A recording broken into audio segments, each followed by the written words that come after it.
নমস্কার, আমার চ্যানেলে তোমাদের সবাইকে স্বাগত। আজকের গল্প শনি সন্ধ্যার পঞ্চভূত, সৈয়দ মুস্তাফা সিরাজ। আমরা উত্তর কলকাতার কজন বন্ধু মিলে একটা ক্লাব করেছিলাম। উদ্দেশ্য ছিল প্রতি শনিবার সন্ধ্যাবেলায় চুটিয়ে আড্ডা দেব, তাস, দাবা আর ক্যারাম খেলবো। সেই সঙ্গে ফিস্টিরও আয়োজন থাকবে। প্রথমে ঠিক হয়েছিল ক্লাবের নাম হবে স্যাটারডে ইভিনিং ক্লাব, কিন্তু তারাপদর মধ্যে বাঙালি বাঙালি ভাব বড্ড বেশি। তার মত, স্বাধীন দেশে ইংরাজি প্রীতি দাস মনোভাবের প্রতীক। সেই কবে ইংরেজ এদেশ থেকে পাততাড়ি গুটিয়েছে, এখনো ইংরাজি আঁকড়ে থাকার মানেই হয় না। ক্লাবের নাম হোক শনি সন্ধ্যা ক্লাব। শেষ পর্যন্ত তাই হলো। এও ঠিক করা হলো আমরা ছজন বন্ধু বাদে আর কাউকেই শনি সন্ধ্যা ক্লাবের মেম্বার আমরা করব না। তারাপদ, দীপক, গোপাল, সেলিম, ব্রতিন এবং আমি, এই 6 জন মেম্বার। কিন্তু শুধু ক্লাব করলেই হলো না, একটা ঘর চাই। দীপক সে সমস্যার সমাধান করে দিল। গঙ্গার ধারে তার দাদামশাইয়ের একটা পুরনো বাগান বাড়ি খালি পড়ে আছে। সেই বাড়ির হলঘরটাই আমাদের ক্লাবের ডেরা হবে। গঙ্গার ধারে চারদিকে পাঁচিল দিয়ে ঘেরা প্রায় 2 একর জায়গা, মধ্যিখানে একতলা বাড়ি। কেয়ারটেকার রঘুনাথ একটা ঘরে থাকে। পুরনো আমলের ফুল বাগান জঙ্গল হয়ে গেছে, কিছু উঁচু গাছও পরিবেশকে জঙ্গলে করে ফেলেছে। এক রবিবার সামনের লনটা পরিষ্কার করা হলো। পরের শনিবার ফিস্টি হলো ধুমধাম করে। রঘুনাথ খুব খুশি। বাড়িটা এতদিন হানাবাড়ি হয়েছিল, রাত বিরিতে ভূতের অত্যাচারে নাকি সে তিষ্ঠতে পারছিল না। এবার ভূতেরা ভয় পেয়ে জব্দ হয়ে যাবে। মানুষ ভূতকে যেমন ভয় পায়, ভূতও নাকি মানুষকে দেখে ভয় পায়। রঘুনাথের কথা শুনে আমরা হাসাহাসি করেছিলুম। এমন নিরিবিলি জায়গায় একা থাকলে মাথায় খুব কল্পনা শক্তি গজায়। বিশেষ করে রাত বিরেতে ছুঁচো, ইঁদুর, আরশোলা চলাফেরা এবং গাছপালা ঝোপঝাড়ে বাতাসের শব্দ ভুতুড়ে মনে হতেই পারে। তবে রঘুনাথকে সাহসী বলতেই হবে। তার তাগড়াই গড়ন, গায়ের জোরও আছে মনে হয়। প্রতি শনিবার সন্ধ্যার আড্ডায় সে কিছুক্ষণ অন্তর চা যোগান দেয়। বাইরে থেকে পান, সিগারেট, আবার কখনো তেলে ভাজা মুড়ি, জিলিপি, কচুরি, সিঙাড়া, যখন যা ফরমাস করা হয় সে এনে দেয়।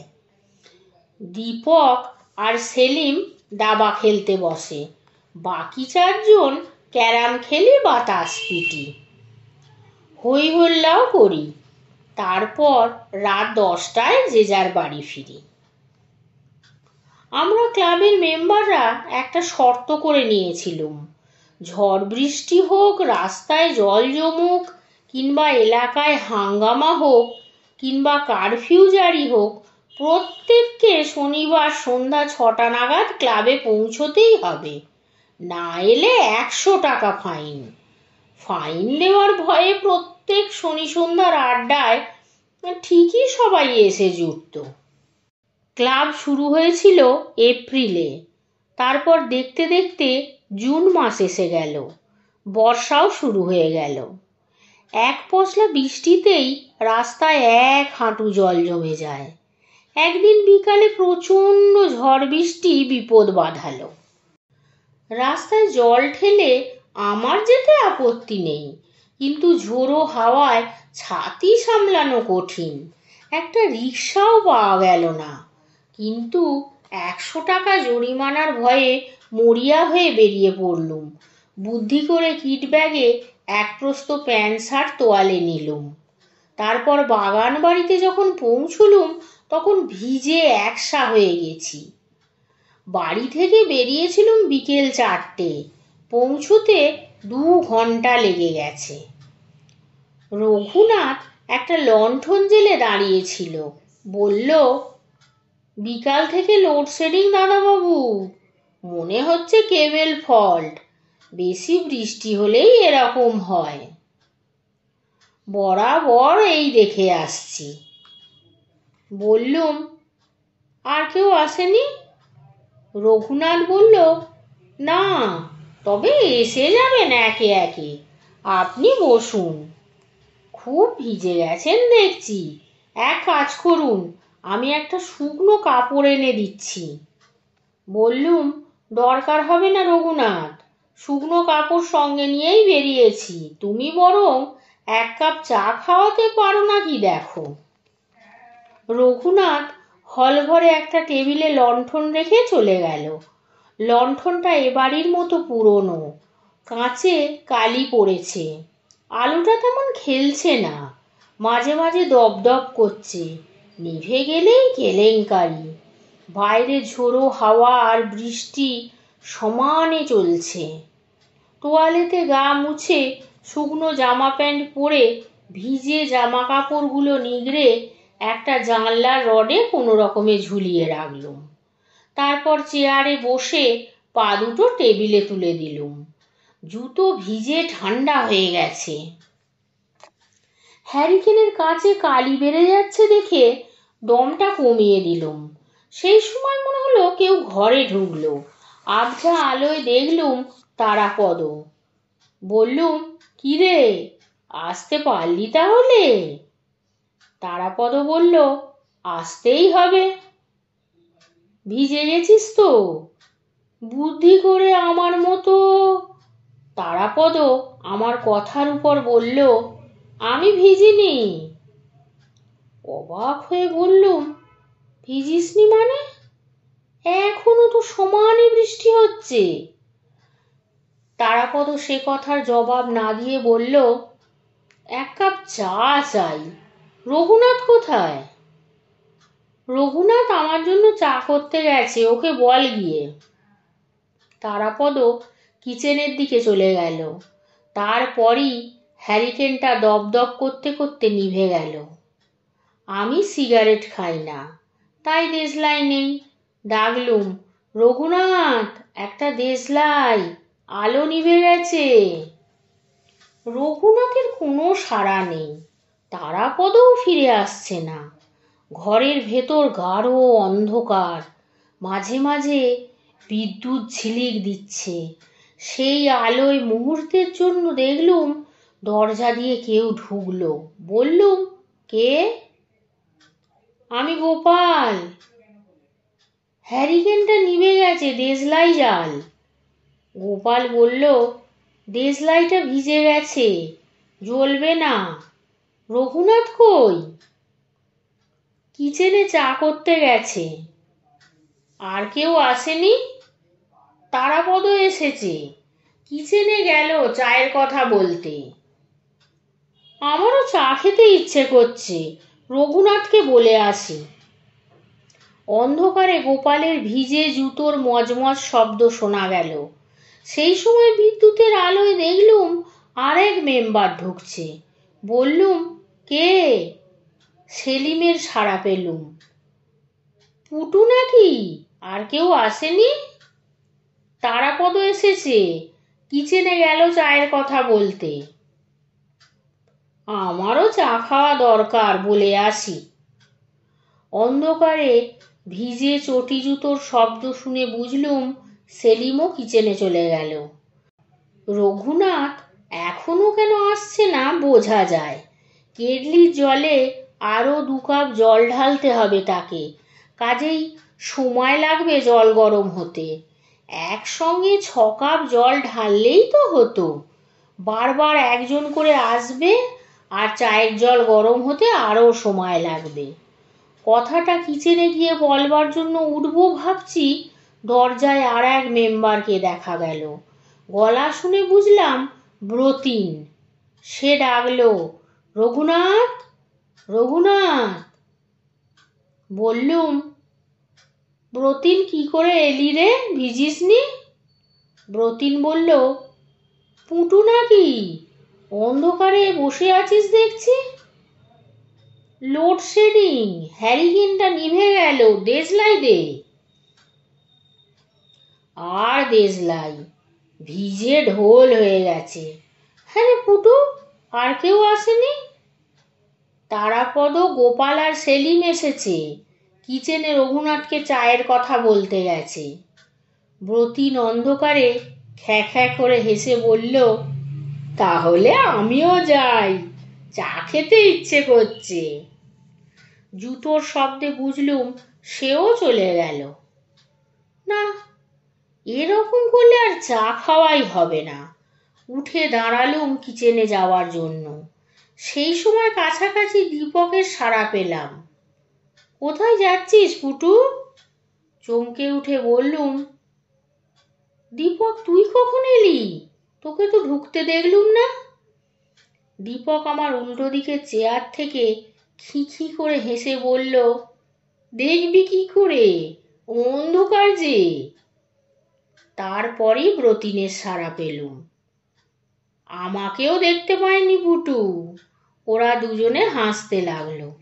বললুম, হাসি পরে হবে, হ্যারিকেনটা জ্বালানো দরকার যে।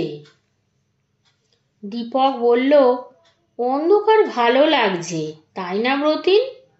ব্রতিন ছাই দিয়ে বলল, হ্যাঁ, আজ অন্ধকারেই আড্ডাটা জমবে ভালো, কিন্তু চাটা না হলে আড্ডা তো জমবে না। দেখি রঘুনাথ চায়ের ব্যবস্থা করছে নাকি। দীপক বলল, চল, আমিও যাই। পুটু, যাবি নাকি? রাগ করে বললুম, না, কখন রঘুনাথকে চায়ের কথা বলেছি, তার পাত্তা নেই। এদিকে তারাপদ, সেলিম আর গোপাল গেল তো গেলই, চায়ের নিকুচি করেছে। ব্রতিন বলল, আয় দীপক, পুটু মনে হচ্ছে রাগ করে চা খাবে না। অন্ধকারে খসখস চটাং চটাং মস মস শব্দ হলো। বুঝলাম ভিজে জুতোর শব্দ। সবাই ভিজে গেছে, ভিজতেই বাধ্য। রাস্তায় এতক্ষণ এক কোমর জল না হয়ে যায় না। কিন্তু তারাপদ যে বলল সে একটুও নাকি ভেজেনি, নিশ্চয়ই বাস বা গাড়ি পেয়েছিল। কিন্তু আমি বসে আছি তো আছি, রঘুনাথের পাত্তা নেই, ওদেরও নেই। ব্যাপারটা দেখা দরকার। হলঘরের কোণার দিকে দরজা দিয়ে কিচেন কাম ডাইনিং রুমে যাওয়া যায়। অন্ধকারে ঠাউর করে সেই দরজার কাছে গেলুম। গিয়ে দেখি কেরোসিন কুকার জ্বলছে, কেটলিও চাপানো আছে। সেই আলোয় আবঝা দেখা গেল ডাইনিং টেবিলের 5টা চেয়ারে আমার 5 বন্ধু বসে আছে। একটা চেয়ার খালি, কিন্তু রঘুনাথকে দেখতে পেলুম না। আমাকে দেখে তারাপদ ডাকলো, চলে আয় পুটু, বসে পড়, চা খাওয়াটা এখানেই জমবে। বললুম, রঘুনাথ কোথায়? তারাপদ খ্যাঁ খ্যাঁ করে হেসে বলল, রঘুনাথ পালিয়ে গেছে। সে কি, পালালো কেন? আমাকে দেখে অবাক হয়ে খালি চেয়ারটায় বসে বললুম, তোকে দেখে পালানোর কি আছে? তারাপদ জবাব দিতে যাচ্ছিল, দীপক বলল, চেপে যা, চেপে যা, দেখ চায়ের জল ফুরলো নাকি। তারাপদ উঠে গিয়ে চা করতে থাকলো। বললুম, হ্যাঁ রে দীপু, চেপে যা বললি কেন? দীপক মিটিমিটি হেসে বলল, সেসব কথা পরে হবে খন, চা খাওয়া যাক, বৃষ্টিটা বেশ জমেছে। ব্রতিন বলল, শুধু চা? তেলে ভাজাটা যা হলে ভালো হতো। গোপাল বলল, পরের বার হবে, আপাতত চা খেয়ে চাঙ্গা হওয়া যাক। আমি বললুম, একটু আলো চাই যে, এ ঘরে মোমবাতি নেই, বরং হ্যারিকেনটা নিয়ে আসা যাক। সেলিম বলে উঠল, না না, এই শোনে সন্ধ্যাটা বিনা আলোতেই আড্ডা দেয়া যাক। ততক্ষণে তারাপদর চা তৈরি হয়ে গেছে। কাপগুলো সে প্রত্যেকের হাতে ধরিয়ে দিল। চায়ে চুমুক দিয়ে তেতো লাগলো। বললুম, বিচ্ছিরি কড়া হয়ে গেছে। তারাপদ, তুই চা করতে জানিস নে? তারাপদ চেয়ারে বসে বলল, কড়া চা না হলে এখন চলে? দীপক বলল, কুকারটা নিভিয়ে দে, খেমকা তেল খরচ করা কেন? তারাপদ বলল, একটু জ্বলুক না, পুটু অন্ধকার পছন্দ করে না। কথাটা বলে সে আমার দিকে ঘুরল। হঠাৎ দেখলুম তারাপদ নয়, প্যান্ট শার্ট পরা একটা কঙ্কাল। চমকে উঠে অন্যদের দিকে তাকালুম। আতঙ্কে শরীর হিম হয়ে গেল, বুক ধড়াস ধড়াস করতে লাগলো। 5টি পোশাক পরা কঙ্কাল ডাইনিং টেবিল ঘিরে চায়ে চুমুক দিচ্ছে। আমি অমনি বিকট চেঁচিয়ে চিৎকার করে উঠলুম, রঘুনাথ, রঘুনাথ! কঙ্কালগুলো হি হি হি করে হাসতে লাগলো। চেয়ার থেকে উঠে মরিয়া হয়ে হলঘরে, তারপর সেখান থেকে বাইরে বেরিয়ে চেঁচাতে লাগলুম, রঘুনাথ, রঘুনাথ! বৃষ্টি সমানে ঝিরঝির করে ঝরছে। লনের ওধারে একটা গ্যারেজ ঘর আছে দেখেছি। সেখানে দীপকের দাদামশাইয়ের গাড়ি থাকতো এক সময়। সেখান থেকে রঘুনাথের সাড়া এলো, পালিয়ে আসুন দাদাবাবু, পালিয়ে আসুন। দৌড়ে ঘাস ঝোপঝাড়ের ভিতর দিয়ে গ্যারেজ ঘরে পৌঁছলুম। আবঝা রঘুনাথকে দেখা যাচ্ছিল, সে দাঁড়িয়ে আছে। বলল, খুব বেঁচে গেছেন দাদাবাবু। হাঁপাতে হাঁপাতে বললুম, 5টা ভূত। চুপ চুপ, রঘুনাথ বলল, এই বিপদের সময় ও কথাটা বলতে নেই। একটু ধাতস্থ হওয়ার পর বললুম, কিন্তু এখানে আর কতক্ষণ থাকবো? বৃষ্টি ছাড়বে বলে মনে হচ্ছে না। চলো বরং আশেপাশের বাড়ির লোকজনের কাছে গিয়ে ব্যাপারটা বলি, ওদের তাড়ানো দরকার। রঘুনাথ বলল, ঠিক বলেছেন, কথাটা এতক্ষণ কেন যে মাথায় আসেনি। তবে আপনাকে আর কষ্ট করে বেরোতে হবে না, আপনি এখানে চুপচাপ বসে থাকুন। পাড়ার সবাই আমাকে চেনে, আমি এক্ষুনি লোক ডেকে আনছি। মুখে বললুম বটে তাই যাও, কিন্তু একা থাকতে ভয় করছিল। রঘুনাথ চলে যাওয়ার পর ভয়টা আরো বেড়ে গেল। প্রতি মুহূর্তে মনে হচ্ছিল, এই বুঝি একটা কঙ্কাল চুপি চুপি এসে আমার ঘাড়টি মটকে দেবে। অবশেষে গুঁড়ি মেরে বসলুম, যাতে ওরা আমাকে এখানে দেখতে না পায়। তারপর বসে আছি তো আছি, রঘুনাথের পাত্তা নেই। অন্ধকার আরো ঘন হয়েছে, বৃষ্টিটা অবশ্য কমে গেছে। এক সময় বাড়ির দিক থেকে কাদের চাপা গলার কথাবার্তা শোনা গেল। উঁকি মেরে দেখি হলঘরের ভেতর হ্যারিকেন জ্বলছে। খোলা দরজা জানলা দিয়ে ছায়ামূর্তির মতো যাদের দেখা যাচ্ছে, তারা সেই পঞ্চভূত ছাড়া আর কারা হবে? একটু পরে তারাপদ ডাকাডাকি শুনতে পেলুম, রঘুনাথ, রঘুনাথ! সর্বনাশ! পঞ্চভূত আবার আমার বন্ধুদের রূপ ধরে নূতন কোনো মতলব ভেজেছে। রঘুনাথটা একেবারে অপদার্থ। পঞ্চভূতের খবর পেলে জলকাদা ভেঙে লোকেরা মার মার করে তেড়ে আসবেই।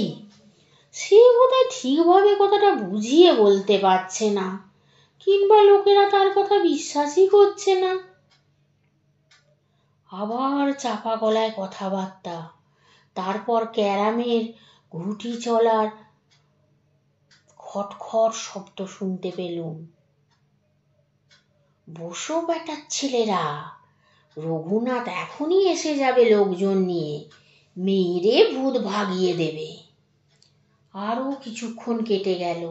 গ্যারেজ ঘর থেকে দেখতে পাচ্ছি পঞ্চভূত ক্যারাম আর তাস খেলছে। রাগে গায়ে জ্বালা ধরে গেল। এবার দীপকের কথা শুনতে পেলুম। সে বলল, এই ভিজে জামা প্যান্ট নিশ্চয়ই পুটুর। তারপরই একটা হল্লা শোনা গেল।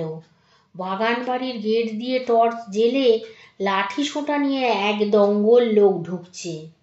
তাদের আগে মার মার বলে হাঁক ছেড়ে রঘুনাথ দৌড়ে আসছে। ভিতরে ঢুকেই সবাই চেঁচাতে লাগলো, কই ভূত, মার মার, ঠ্যাং ভেঙে দে। সাহস পেয়ে আমিও যোগ দিলুম ওদের সঙ্গে। লন পেরিয়ে মারমুখী ভিড় হলঘরের দরজার সামনে যেতেই ধড়াম করে দরজা বন্ধ হয়ে গেল। হ্যারিকেনের আলোও নিভে গেল। এতে মারমুখী লোকগুলো আরো রেগে গিয়ে দরজায় লাথি মারতে লাগলো। লাঠির চোটে দরজা মরমর করে ভেঙে পড়ল। লোকগুলো, কই ভূত, মার মার, ভূতের ঠ্যাং ভেঙে দে বলে ঘরে ঢুকলো। টর্চের আলোয় কাউকেই দেখা গেল না। একটা দল নিয়ে আমি আর রঘুনাথ কিচেনে ঢুকলুম। আর একটা দল বাড়ির চারপাশে খুঁজতে বেরোলো, কিন্তু পঞ্চভূতের পাত্তা পাওয়া গেল না। কিচেনের ডাইনিং টেবিলে 6টা কাপ দেখতে পেলুম। 5টা কাপে চায়ের তলানি পড়ে আছে। একটা কাপে চা ভর্তি। এই কাপটা আমার। রঘুনাথ বলল, মানুষের ভয়ে ভূতগুলো পালিয়ে গেছে দেখছি। একজন তাগড়াই চেহারার লোক তার লাঠিটা রঘুনাথকে দিয়ে বলল, এটা হাতের কাছে রেখে দাও রঘুদা, আমরা যাই, ফের যদি ঝামেলা করে খবর দিও। বাড়ির চারদিকে যারা খোঁজাখুঁজি করছিল তারা হলঘরে ফিরে এসে বলল, পালিয়ে গেছে। তাদের একজন দেশলাই জেলে লণ্ঠনটা ধরালো। তারপর বলল, চলি রঘুদা, তেমন কিছু হলে আবার খবর দিও। পাড়ার লোকগুলো চলে যাওয়ার পর রঘুনাথ বলল, হ্যারিকেনটা নিয়ে কিচেনে চলুন দাদাবাবু, ভূতের এঁটো কাপগুলো ধুয়ে ফেলি, তারপর দুজনে চা খাওয়া যাবে, বড্ড ধকল গেছে। কিচেনের ডাইনিং টেবিলে হ্যারিকেন রেখে বসে আছি। রঘুনাথ বেসিনে কাপগুলো রগড়ে রগড়ে ধুচ্ছে। এমন সময় জানলায় কে চাপা স্বরে ডাকলো, পুটু, পুটু। চমকে উঠে বললুম, রঘুনাথ, লাঠি লাঠি, আবার এসেছে ওরা। রঘুনাথ বেসিনে কাপ রেখে লাঠি বাগিয়ে দাঁড়ালো। জানলায় তারাপদর মুন্ডু দেখা গেল। সে কাঁদো কাঁদো স্বরে বলল, আমরা ভূত নই, দরজা খুলে দাও, ঢুকি। বললুম, দরজা খুলো না রঘুনাথ, ঝামেলা করলে লাঠির গুঁতো মারো। তারাপদর পাশে দীপক, সেলিম, রতিন আর গোপালের মুন্ডু দেখা গেল। মুখগুলো করুণ। দীপক বলল, আমরা ভূত নই রঘুনাথ, পুটু তুই একটু বুঝিয়ে বল না ওকে। বললুম, তোমরা যে ভূত নও তার প্রমাণ। 5 দুগুণে 10খানা হাত জানলার ভেতর গলিয়ে দিল ওরা। তারাপদ বলল, ছুঁয়ে দেখ পুটু, ভূতের হাত হলে ঠান্ডা হিম হবে। আমি ছুঁয়ে দেখার জন্য হাত বাড়িয়েছি। রঘুনাথ বলল, ছুঁবেন না দাদাবাবু, বরং আমি আগে পরীক্ষা করে দেখি, যদি ভূত না হয় রাম রাম বলুক ওরা। 5টা মুখে করুণ সুরে উচ্চারিত হলো, রাম রাম রাম রাম রাম। রঘুনাথ এ ঘরের দরজা খুলে দিল। 5 জনে হুড়মুড় করে ঘরে ঢুকে চেয়ারে বসে পড়ল। সন্দিগ্ধ দৃষ্টিতে ওদের দেখতে দেখতে বললুম, ব্যাপারটা কিচ্ছু বোঝা যাচ্ছে না কিন্তু। তারাপদ বলল, আমরাও বুঝতে পারছি না পুটু, একটু আগে আমরা 5 জনে একটা টেম্পো ভাড়া করে চলে এলুম, এসে দেখি দরজা খোলা, কেউ কোথাও নেই। হ্যারিকেনটা জেলে তাস আর ক্যারাম খেলতে খেলতে হঠাৎ শুনি হল্লা করে কারা তেড়ে আসছে। অমনি ভয় পেয়ে হ্যারিকেন নিভিয়ে আমরা পালিয়ে গেলুম। তারপর অতি কষ্টে গাছে চড়ে গা ঢাকা দিলুম। দীপক বলল, ভাগ্যিস গাছের উপর টর্চের আলো ফেলেনি ওরা। রঘুনাথ হো হো করে হেসে ফেলল, বলল, বুঝেছি বুঝেছি, আপনাদের ঢুকতে দেখে ভূত পাঁচটা পালিয়ে গিয়েছিল। মানুষ যেমন ভূত দেখে ভয় পায়, ভূতেরাও মানুষ দেখে ভয় পায়। তারাপদ বলল, ফুটু, কি হয়েছিল বলতো, তুই কখন এসেছিস? দীপক বলল, পুটুর ভিজে জামা প্যান্ট দেখে আমার খটকা লেগেছিল কিন্তু। বললুম, চা খেতে খেতে সব বলছি। রঘুনাথ, শিগগির চা করো। রঘুনাথ কেরোসিন কুকার ধরালো, তারপর বলল, আজ রাত্রিরে আর বাড়ি ফিরে কাজ নেই দাদাবাবুরা, চা করে খিচুড়ির ব্যবস্থা করছি, কি বলেন? আমরা সবাই এক বাক্যে সায় দিলুম। আজকের কাহিনীটি এখানেই শেষ হলো। তোমরা সবাই দয়া করে আমার চ্যানেলকে লাইক, শেয়ার ও সাবস্ক্রাইব করবে। ধন্যবাদ।